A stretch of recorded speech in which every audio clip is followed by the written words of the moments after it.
Alors, le Smart One se dévoile via Automobile Propre, qui a découvert à Paris. Alors apparemment, faut dire hashtag One. Moi j'ai envie de dire Smart One, hein, tout simplement. C'est nul, hashtag One. Hein. Bon alors, on rappelle 4,27 m de long, 1,82 m de large, 1,63 m de haut. Le SUV compact affiche des dimensions très proches du Mini Countryman, le design est très proche du concept de Munich, avec son allure à la fois urbaine et premium. Coût et homologation oblige, seuls quelques détails évoluent sans pour autant dénaturer la nature du concept.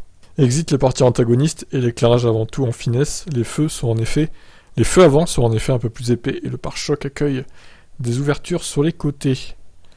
Voyons les quelques photos. Alors la trappe de recharge elle est où? Ah, elle est sur le côté gauche, d'accord. Comme chez Tesla du coup. Moi j'aime bien, hein. Il est sympathique. Il est très arrondi mais pourquoi pas.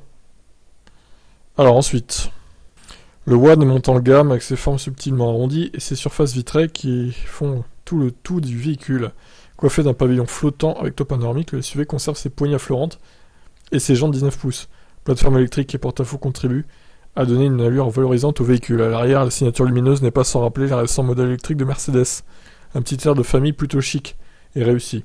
Enfin, le modèle de lancement Launch Edition est limité à 1000 exemplaires, dont 100 pour la France. Il se distingue par son unique coloris biton blanc et champagne doré, et ses bas de caisse assortis. Un serre à damier pour les jantes et badges Launch Edition sur les jupes latérales sont également au rendez-vous. Mention spéciale aux portes sans encadrement pour un effet coupé premium appréciable. Ouais, alors les couleurs du Launch Edition, bof hein, quand même. Vaut mieux attendre les autres versions qui proposeront d'autres coloris. À bord, le Smart One se veut high-tech mais accessible et chaleureux, plus mignon que geek. Le SUV nous accueille dans un habitacle lumineux et coloré. Instrumentation multimédia repose sur un combiné de 9,2 pouces et une interface tactile de 12,8 pouces. Différents réglages peuvent être associés à un profil avec un avatar pour une expérience ludique. À noter, le système multimédia a été développé à 100% pour le SUV One et n'a rien à voir avec le système MBUX de Mercedes. Les amateurs apprécieront les finitions satinées et l'éclairage RGB 64 couleurs. Personnalisable, des aérations jusqu'à la console centrale. Celle-ci relie la coudoir et planche de bord tel un pont et propose un bel espace de rangement en dessous, parfait pour un gros sac à main par exemple. L'ergonomie bénéficie d'un volant confortable avec repose-pouce et de commandes tout aussi confortables à utiliser.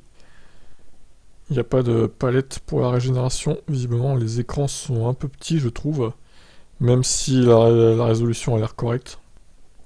Et l'éclairage, la finition intérieure et tout, c'est sympa par contre. Vraiment pas mal. Petit bouton. Beats se change la partie audio, ce qui laisse présager une expérience musicale percutante et riche en basse. En revanche, ils n'ont pas pu parcourir toute l'interface, le logiciel n'étant pas encore tout à fait finalisé. Les sièges de Smart One semblent offrir un bon maintien à l'avant, mais ça reste à vérifier en roulant. Les places arrière sont généreuses grâce au plancher plat et à la hauteur sous pavillon. La banquette arrière est coulissante sur 13 cm pour un volume de coffre allant de 323 à 411 litres. Et il y a un petit frunk de 15 litres à l'avant, apparemment. Le Smart One s'annonce donc plutôt logeable et pratique dans l'ensemble au vu de son format.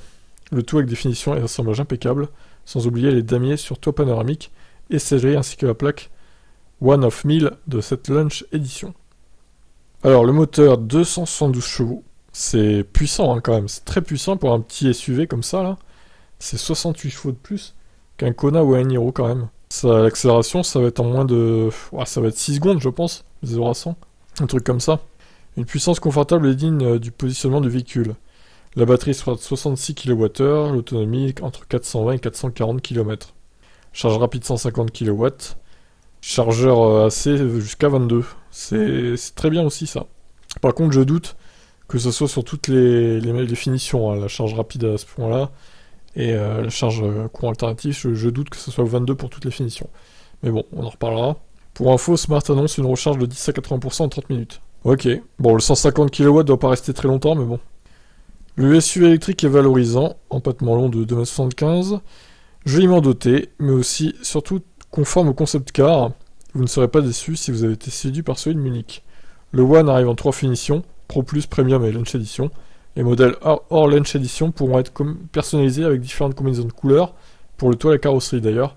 Le deuxième exemplaire présenté en finition premium s'habille en coloris vert, Future Green, côté prix. Toujours pas d'infos, mais nous estimons le ticket d'entrée autour des 35 000 euros. Alors, hors bonus ou bonus déduit? Parce que là, du coup, ouais, 35 000 pour ça, enfin, ça me paraît, enfin, entre guillemets, peu, surtout si c'est hors bonus. Je pense que ça sera bien plus cher que ça, hein. Surtout la Lunch Edition, pour le coup. Lunch Edition, je table sur 40 000, 42 000 hors bonus, moi, hein, perso. Voire peut-être même 44 990. Donc, bon, à voir. En tout cas, il est plutôt pas mal, hein, ce SUV de Smart. Bon, évidemment, vu la taille et le gabarit, c'est plus du tout une Smart, pour le coup, mais bon, sympathique. Vous en pensez quoi, vous? Ciao, ciao.